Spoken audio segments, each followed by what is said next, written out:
The vaccine appears to be the ticket to a full ballpark here at Frontier Field. The home opener for the Red Wings is May 18th. That's in less than 2 weeks. So I took Eric's advice and mapped out a walking path for me and my favorite walking buddy, my dog Baron. We'll take a few loops around the neighborhood with at least the proper 6 feet of social distancing and then submit our time online. Investigators say it started as a purse snatching. It happened Friday evening in Pittsford Plaza. So why don't you say we swing by home plate here and grab a couple White Hots and get ready to enjoy the game. Of course, we have to maintain 6 feet of social distancing when possible, and here at Frontier Field, we got some fancy signs to help us remind ourselves to stay socially distant. We're only down by 1, 2 stones to go. I have to send my rock through our opponents and knock their rock out of the house in order to tie. A difficult shot, but after 45 minutes and some help from our opponents, I feel like an expert. The first step is to get the money to fill the loop in. Then there will be a series of community meetings so people in those neighborhoods between University and St. Paul have a say in what gets built there. If the Bills win on Saturday, then Channel 10's viewers get to name this style of hat. Again, it's unique and completely different than anything that they've made. So hop on our Facebook and social media sites and tell us what you think this hat should be called, and then they will make it the official name at the Hat Store Collection. He and I are the only ones at the ballpark today.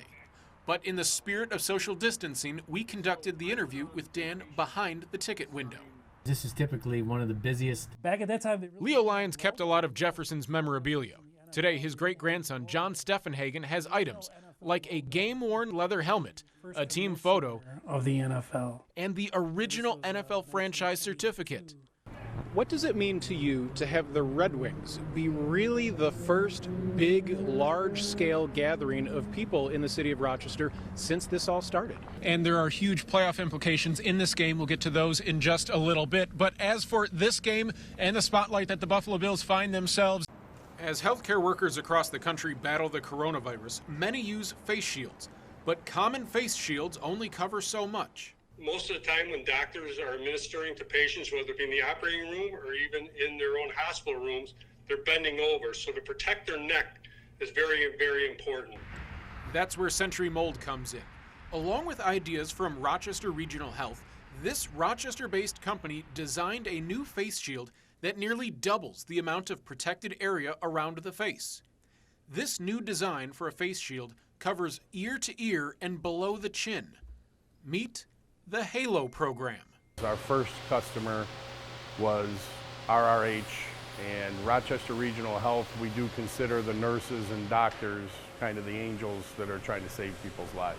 Terry Hodge is the executive vice president at Century Mold and describes how quickly the Halo program came into action. Had a prototype to them in 24 hours. We're supplying them prototype parts within 72 hours.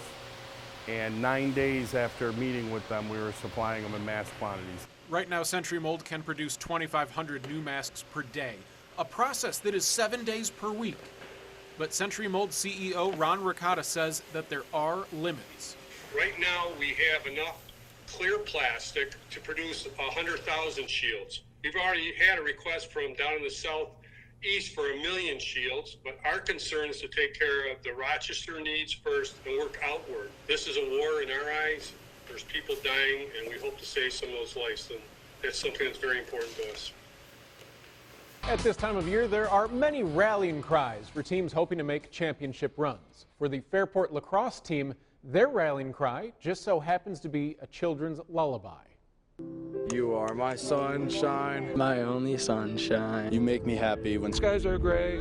It's not the most common way to fire up a high school lacrosse team, but "You Are My Sunshine" is the rallying cry for the Fairport Red Raiders. Coach Garrett, who has had a huge part in this program for many years, so that's kind of just a tradition that he brought. Fairport assistant coach Randy Garrett has made the song a fixture with his team. We sing in the locker room, we sing it on the bus, and as you heard, they sing it in the stands now. A number of years ago, the father of one of the Fairport coaches was in the hospital and said that his favorite song was "You Are My Sunshine." Now that song is a team-building exercise for the Red Raiders. I think it just reminds us to keep it light, have fun with it, and just enjoy every moment we get. Especially moments like winning a championship. Physically, in my stage of my life, I can't do a lot of things, but I still have great memories of playing at Fisher and feeling the joy and jubilation of winning a sectional trophy. Just unreal. It just didn't hit me until after that we actually won. Like, I didn't know the feeling of actually winning. It just felt amazing. That all came back. All those great memories came back, and it meant a lot to me to be with these guys, so thrilled they could feel the same joy and jubilation that I felt all those years. A joy that now has a familiar refrain. You'll never know here how much I love you. Please don't take my sunshine away. Hey, hey, hey! In depth, investigative. This is News 10 NBC at 7. They just saw a female get pushed out of her vehicle. A violent carjacking in the suburbs. Now the search is on for the suspect. Investigators say it started as a purse snatching. It happened Friday evening in Pittsford Plaza. Nobody got hurt, but Charles Molyneux reports deputies are worried. He joins us now from Pittsford. Well, the Monroe County Sheriff's Office says this perp apparently hit 2 victims in rapid succession. The Sheriff's Office also issued a warning today about overdose deaths in our community. They say there were 7 deaths within 48 hours. Over the weekend, we told you 3 people were found dead at a home on Grand Avenue in the city. 6 children were inside the home at the time. Investigators believe the 3 victims all died after using the same drugs. Deputies say they cannot tie the recent overdose deaths to a specific batch.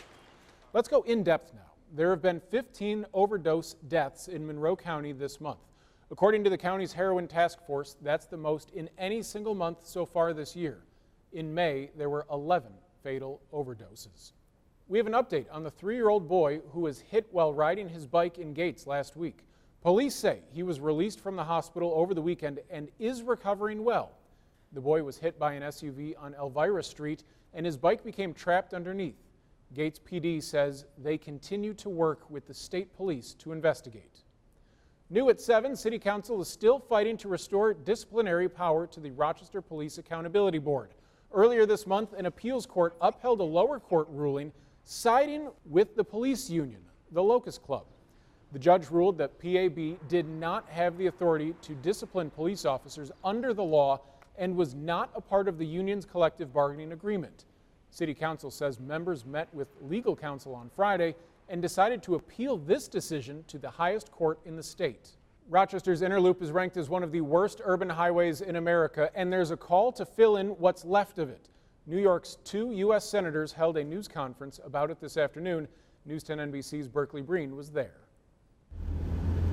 You're in the passenger seat now, and you're about to ride the north stretch of the Inner Loop from University Avenue to St. Paul.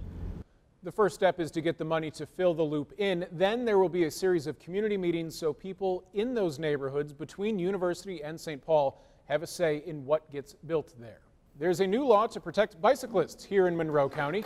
Today, County Executive Adam Bello signed Carrie Ray's 3-foot passing law.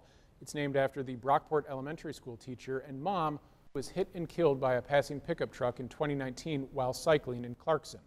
The new law requires drivers to maintain a distance of at least 3 feet when passing someone on a bike. 33 states and Washington, D.C. already require it. Right now, Genesee County is experiencing problems with 911 calls. Those calling from a Frontier landline in Leroy, Bergen, and Pavilion are either hearing no audio or distorted audio. If you have an emergency, use a cell phone. The Sheriff's Office says they can still process wireless calls from those service areas. If you don't have a cell phone, call the county's emergency dispatch center at the number on your screen. It's 585-343-5000. A show of support from one organization to another. How a conversation sparked a major donation for the House of Mercy and those in need in our area. Plus, News 10 NBC continues to investigate problems with the state's unemployment system, how an unemployed mother getting her benefits garnished. We look into why next.